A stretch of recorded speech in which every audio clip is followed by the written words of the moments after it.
You're gonna be just fine. I'll take good care of you. I'm your #1 fan. Miseria o Misery podría ser de las mejores adaptaciones llevadas al cine de cualquier libro de Stephen King, y uno que sin tener elementos fantásticos de brujería o lo supernatural, sabe cargar de principio a fin con el horror, y en este caso, el suspenso tan característico de King. Adentrándonos en esto, podemos preguntarnos cómo lo logra. Cómo logra crear horror, aún sin la necesidad de un set de elementos tan distintivos como son los monstruos, las criaturas, la fantasía o la ciencia ficción. Bueno, es que lo que hace al horror de Stephen King uno tan característico es el cómo en la mayoría de sus historias se vuelve un terror tangible y humano, siempre lidiando con algún problema en la condición humana, llámese un deseo, un miedo, una incapacidad, un trauma o algún pasado turbulento. Cuestiones que todos tenemos o hemos experimentado en algún nivel en nuestras vidas. Así, nunca son tanto sus monstruos, lo oculto, lo demoníaco o lo inexplicable en sus historias lo que los hace tan emocionantes, aunque sin duda aterran, sí, pero más bien es el contexto en el que se encuentran. Por poner un ejemplo, el payaso eso claro que asusta, pero da más miedo el verlo querer desvivir a pequeños indefensos que cargan con sus propios problemas, sus traumas y miedos. De esta manera, la razón principal por la que su horror es tan efectivo en su escritura es que lo vuelve siempre un tema personal, no solo para nosotros, sino para él mismo. No es coincidencia que su novela más famosa, El Resplandor, está basada en el fuerte alcoholismo de su padre, o los traumas que eso provocaron materializados con el Hotel Overlook. U otro ejemplo, la historia de Lizzie, que nos cuenta la vida de la esposa de un autor que ha muerto, y el redescubrimiento de su misteriosa persona. Novela que de hecho King escribió poco tiempo después de sufrir de un accidente donde por poco pierde la vida, como un testamento del amor que le tiene a su esposa. En estas historias se encuentra expuesta cierta esencia del escritor, donde nos habla de sus emociones y de sus sentimientos de una manera que solo sabe comunicar a través de su escritura. Y creo que ninguna de estas expresiones, tanto del temor, la ansiedad o la frustración, se han plasmado en el cine a lo largo de la extensa carrera de King, tan genuinamente al género del suspenso como en la historia de Misery. En esta historia seguimos a Paul Sheldon, escritor novelista que acabando de escribir su novela más reciente, el fin de una saga de libros románticos, parte a su casa. Esto porque para escribir, Paul siempre se aparta de la sociedad a su pequeña cabaña en el pueblo de Silver Creek. Tristemente, en este viaje de regreso, Paul sufrió un accidente en su auto donde queda gravemente malherido. Sin embargo, en lo que debía ser un accidente mortal, por fortuna lo encuentra Annie Wilkes, una mujer pueblerina que además de ser ex enfermera, lo cual es súper conveniente en esta situación, esta dice ser además la admiradora número 1 de Paul, además de su serie de libros románticos. Y no parece mentir cuando dice que es la admiradora número 1, parece saber todo, absolutamente todo de Paul y es condescendiente en cada momento que está cerca de él. Esto hasta que lee con permiso de Paul, claramente, el último ejemplar en su serie romántica de libros, y momento en el que su obsesión da un giro totalmente oscuro cuando descubre que Paul va a matar a su personaje favorito de la novela. Así es, el personaje de Misery. Así, manteniéndolo cautivo y sin poder hacer mucho con sus graves lesiones en sus piernas, Paul idea planes para escapar mientras Annie se vuelve cada vez más y más controladora, manipuladora, violenta y luego sumamente demencial, todo con el fin de obligar al autor a moldear su escritura para cumplir con sus retorcidas fantasías.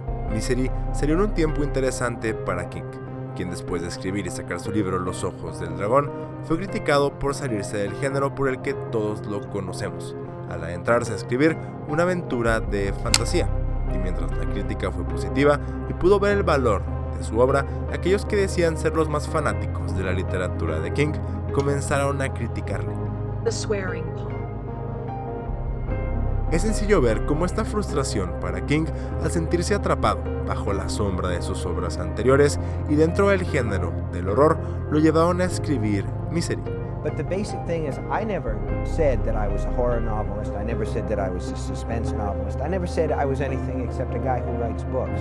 Any labels that go on me, I don't accept those or reject those. Una historia que irónicamente sí es de horror, pero que de nuevo es muy personal.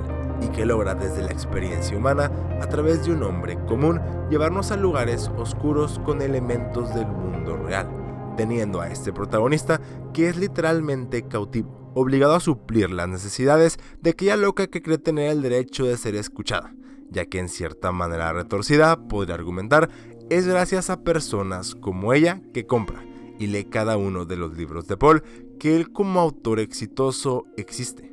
De esta manera, siendo forzado para toda su vida a cumplir primero con las necesidades de los otros antes que las de él mismo, cuestión que a mi parecer crea un conflicto de entrada más relacional y humano para todos.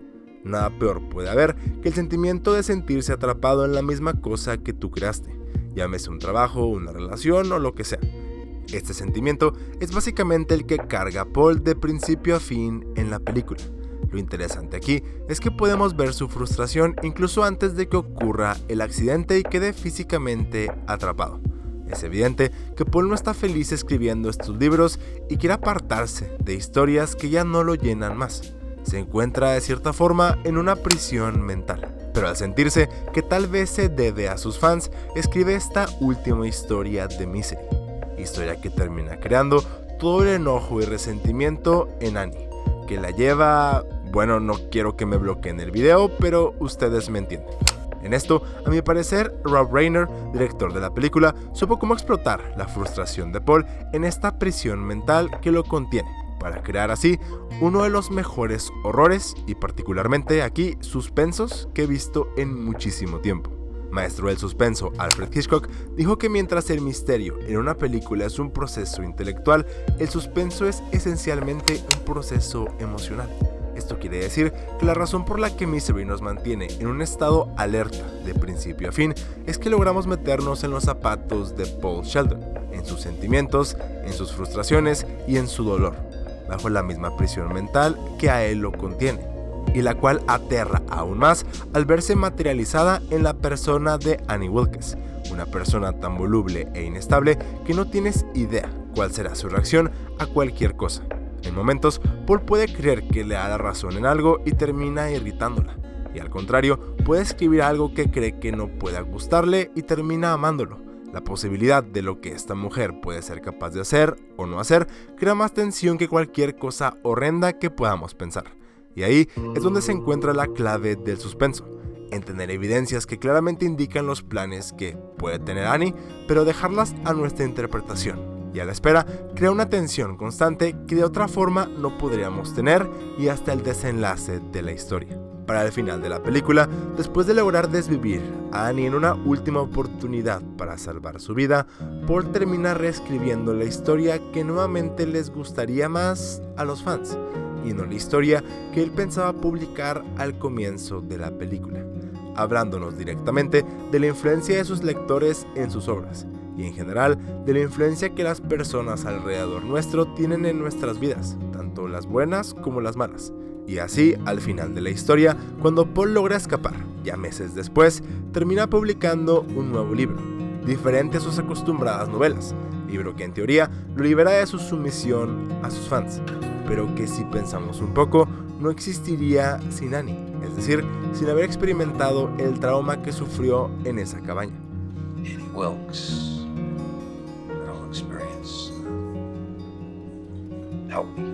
Nuevamente debiéndose a sus fans, un ciclo tóxico del cual Paul es cautivo, y que de forma ingeniosa Stephen King nos dice que él mismo se encuentra o se llegó a encontrar en algún punto de su carrera en una prisión que en cierta forma lo atormenta, y en esto, muy oculto, la esencia de una historia de horror que con su suspenso logra emular el sentimiento real de que es estar atrapado más que en una prisión física, en una de nuestras propias mentes, o mejor dicho, en miseria.